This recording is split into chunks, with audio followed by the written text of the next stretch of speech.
Everyone, welcome back to my channel. तो देखिए, बिहार में शिक्षकों का भरमार है। पहले जब सरकारी अध्यापकों के लिए ये सब तो यूज किया जाता था कि पढ़ाते लिखाते हैं नहीं, क्योंकि उन्हें खुद कुछ पढ़ना लिखना नहीं आता है। तो पहले ये आम बात थी, क्योंकि पहले क्या था कि एक मेरिट के बेस पे ही शिक्षकों की नियुक्ति होती थी। लेकिन अभी बीपीएससी टीआरई आई, आपने देखा कि बीपीएससी टीआरई में क्वेश्चंस का लेवल क्या था और कट ऑफ के मार्क्स क्या थे। तो यहाँ पे देखिए, बीपीएससी से जब शिक्षक बहाली हुए तो एक शिक्षकों में इज्जत की भावना आई और शिक्षक भी कहते हैं हम बीपीएससी पास शिक्षक हैं। कहने भी चाहिए, क्योंकि बहुत अच्छे खासे क्वेश्चंस के लेवल थे और अच्छे खासे कट ऑफ भी थे। लेकिन देखिए यहाँ पे क्या कुछ हो रहा है।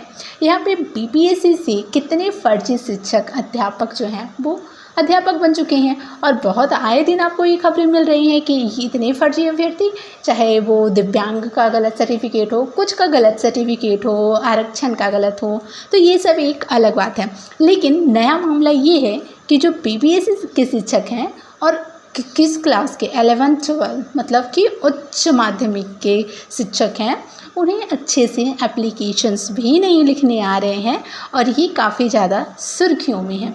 इससे बदनामी किसकी हो रही है? ऑब्वियस सी बात है, बिहार की ही बदनामी होगी, क्योंकि अब ऐसा न्यूज है तो अगर एक नॉर्मल सा एप्लीकेशन नहीं शिक्षक लिख पा रहे हैं तो बदनामी किसकी होगी? बिहार की ही होगी।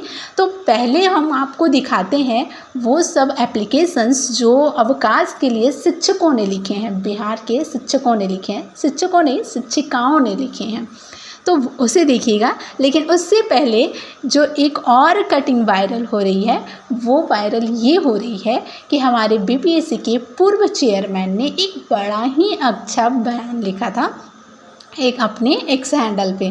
तो वो ये है, हम लाए हैं तूफान से कश्ती निकाल के, इस राज्य की शिक्षा व्यवस्था को रखना मेरे सफल अभ्यर्थियों संभाल के। सभी सफल अभ्यर्थियों को बहुत बहुत बधाई। अब देखिए कितना कुछ क्या हुआ है, ये आपको बताने की आवश्यकता नहीं है। कैसे बीच में भाषा की अहर्ता को समाप्त कर दिया गया, तो वो सब बातें जो है। और इस एप्लीकेशन से पहले ये जो दिखाना इसलिए है क्योंकि आप देख सकते हैं कि यहाँ पे जो शिक्षिका है वो पूर्वी चंपारण की हैं। अब पूर्वी चंपारण की हैं, लेकिन इन्होंने पूर्वी चंपारण भी सही से नहीं लिखा है, मतलब अपने डिस्ट्रिक्ट का नाम भी सही से नहीं लिखा है।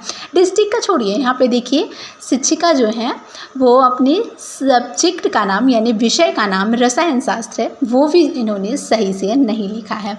अब इसके अंदर कितनी अशुद्धियाँ हैं वो तो आप छोड़ ही दीजिए। जब इन्होंने अपने ज़िले का नाम सही से नहीं लिखा, जब इन्होंने अपने विषय का ही नाम सही से नहीं लिखा, तो एप्लीकेशंस का तो छोड़ ही दीजिए। और बच्चों को क्या शिक्षा मिल रही होगी वो तो आप बता ही दीजिए।